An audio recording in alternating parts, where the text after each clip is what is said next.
Fear. What should be left behind? Freedom is never voluntarily given by the oppressor. It must be demanded by the oppressed. This is a quote by Martin Luther King Jr.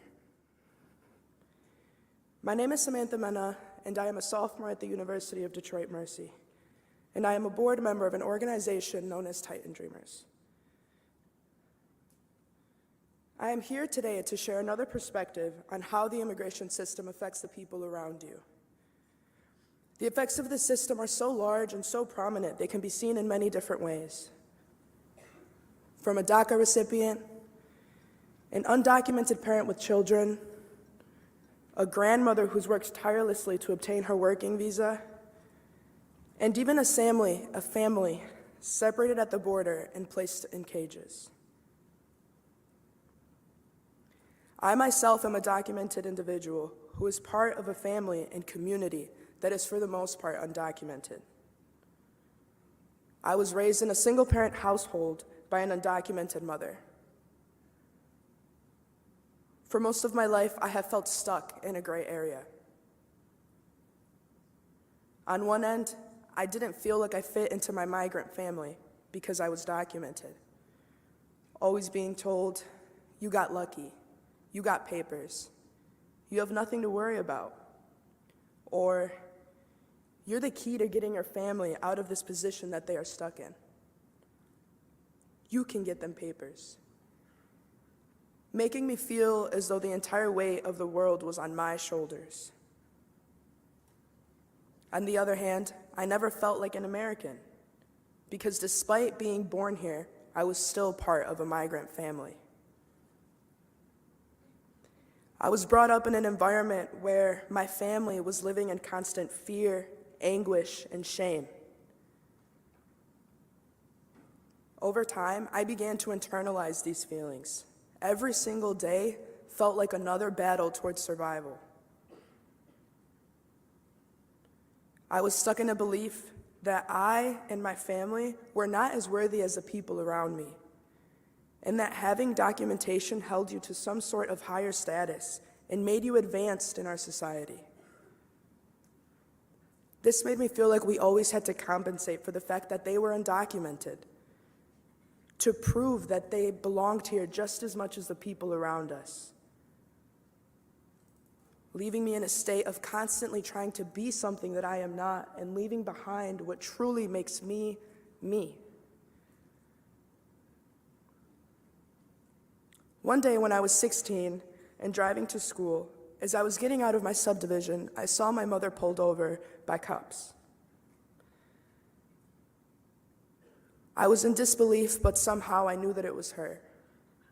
I put my foot on the gas and rushed towards her.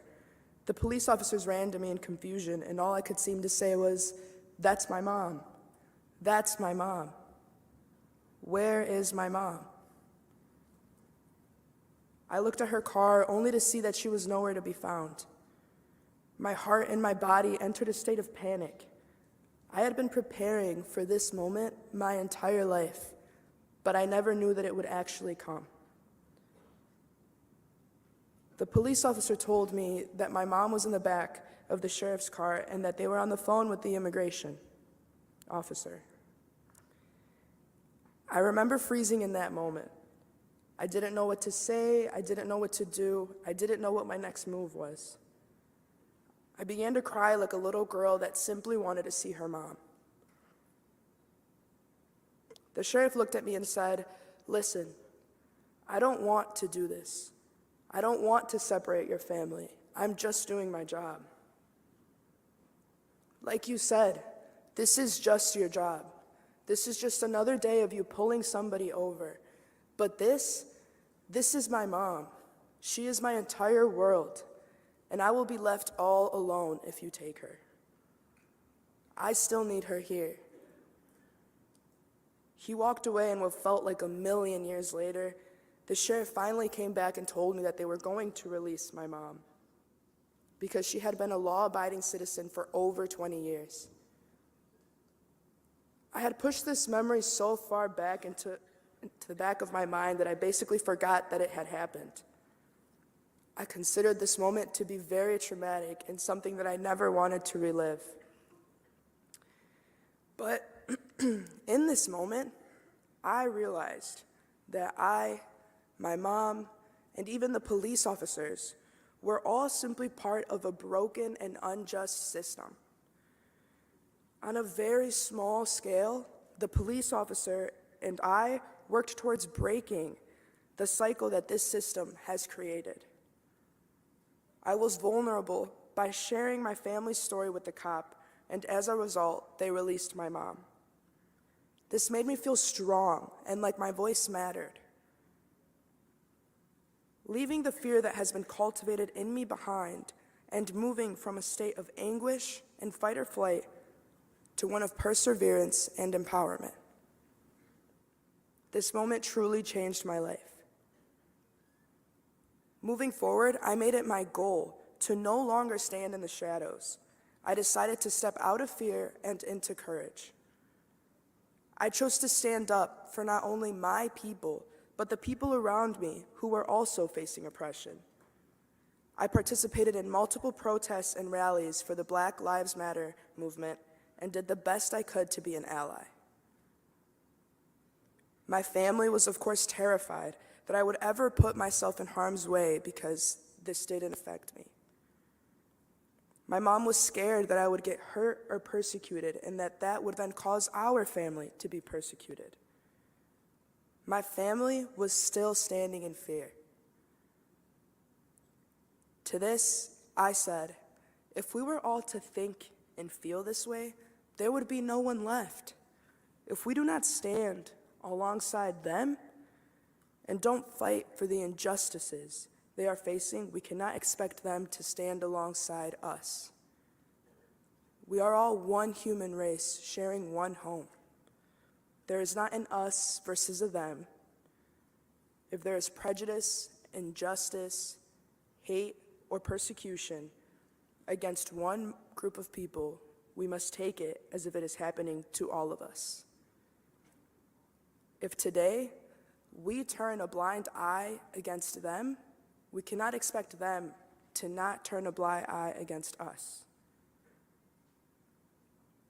Today, my mother is proud of who I am, and she also stands in empowerment by knowing that her story is helping change the world into a better place, that our story has made me want to help those around me.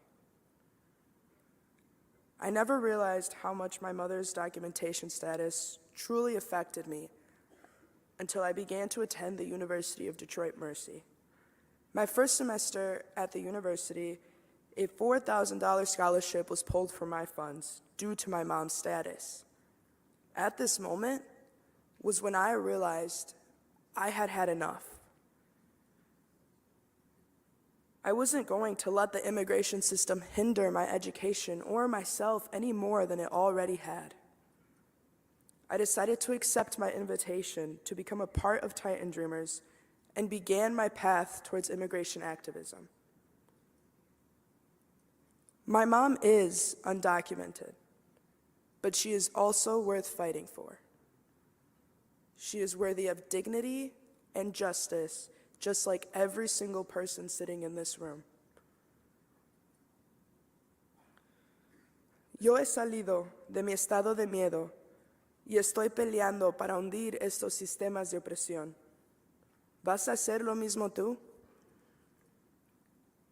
I have stepped out of fear and am standing up against these systems of oppression. Will you?